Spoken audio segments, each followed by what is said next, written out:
This Friday, I'll be giving away a $300 Amazon gift card. And if you would like to enter this week's Amazon gift card giveaway, then be sure to subscribe to my channel. Folks, I'm doing a giveaway because I want to do my best in giving back to my community and helping many of you guys out. I know that many of you folks are in need of financial assistance, so while we're waiting for stimulus payments, I want to give out my very own stimulus check.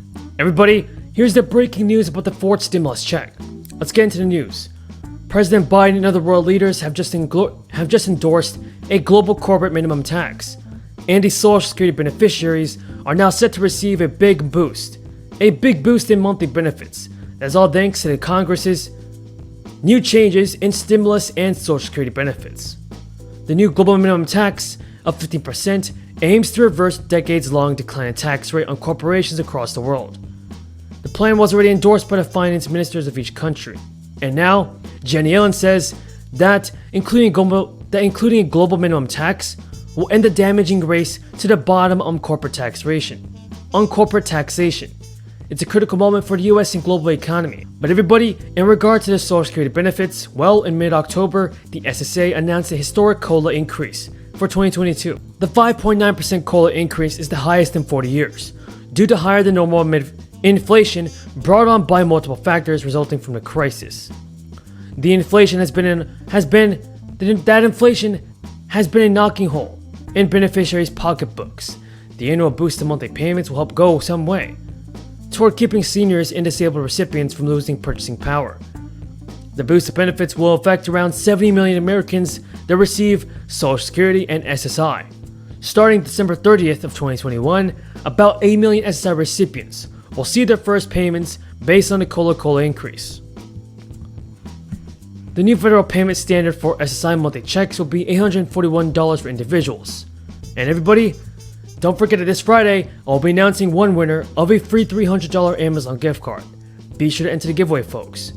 And more than 64 million Social Security beneficiaries will see their higher payments starting in January, based on the SSA's payment schedule. The estimated average for a retired worker is $92. $92 more, in fact, beginning with their January payment, bringing the new average up to around $1,600. And now this increase in your annual COLA is calculated using the Consumer Price Index, but the SSA only uses the third quarter of each year to calculate the COLA. Comparing this year-on-year change of the 3 months in the third quarter, the agency formulates how much benefits will be increased for the next year. The Biden administration is also trying to use the power of the federal government to get the flow of goods moving smoothly again. But the Federal Reserve expects inflation to remain unusually high through the end of the year, but then cooling off in 2022. Thank you again for watching, everybody. I truly appreciate your amazing support. If you have more questions about the fourth stimulus check, leave them in the comments below. Until next time, have a great day, and don't forget to enter the free $100 Amazon gift card. I believe we've had a series of very productive meetings in the past few days, and I'm looking forward to continuing to make progress on critical global issues as we head off to Glasgow. Because of what we've seen again here in Rome, what I think is the power of America showing up and working with our allies and partners to make progress on issues that matter to all of us. And there's really no substitute for face-to-face discussions and negotiations among the leaders when it comes to building understanding and cooperation. I found in all of my meetings here, both the larger sessions and the one-on-one sessions, and I had many of those, a real eagerness among our partners and allies for American leadership to help bring the world together and solve some of these big problems. I found my one-on-one engagements with so many of the leaders and the importance of strong personal relationships never ceases to amaze me when you're looking at someone straight in the eye when you're trying to get something done. They know me, I know them, we can get things done together.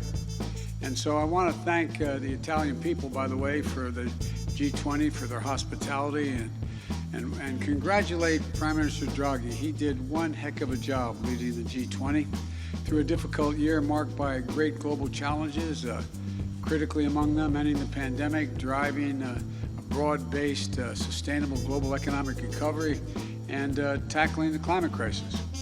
I believe we made tangible progress on each of these issues, in part because of the commitment that the United States has brought to the table. For example, I'm proud that the G20 endorsed the global minimum tax. This is something the United States has been driving for over a year, building momentum up to this achievement. And this is an incredible win for all our countries. Instead of nations competing against one another to attract investments by bottoming out corporate tax rates, this set a minimum floor of 15% to ensure that giant corporations begin to pay their fair share no matter where they're headquartered, instead of hiding profits overseas. We also agreed to establish a fund in the future that for countries can draw on to help prevent, if necessary, and respond to the next pandemic, prepared for the next time around.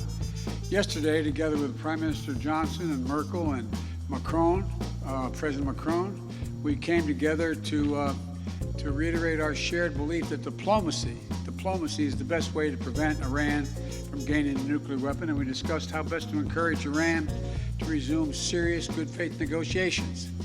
And I also want to note that even as I've been here in Rome, as you might guess, and some of you I suspect doing the same thing, American reporters, been focused on the vital issues that affect American workers and families at home. I just finished meeting with a broad coalition of partners on how to address the immediate supply chain backlogs and dealing that the world's been dealing with and facing, and we're facing back at home, and how to make sure we have access to all the products we need, from shoes to furniture to electronics to automobiles, to make sure that we talk about how better to secure ourselves against these future shocks, whether pandemic, climate change, or other disasters. And the Build Back Better framework, which is, God willing, going to be voted on as early as sometime this coming week, that I announced on Thursday, includes, for the first time ever, several billion dollars to help strengthen the supply chains to make sure we have access to everything we need. And it's going to give workers and folks making all these products just a little bit of breathing room. The Build Back Better will also going to make it easier for them to afford everything from child care while they are at work for their kids, 2 years of free high-quality preschool.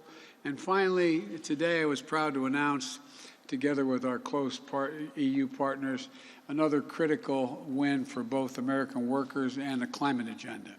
The United States and the European Union have agreed to negotiate the world's first trade agreement based on how much carbon is in a product, as we negotiated the steel and aluminum tariffs that were in place.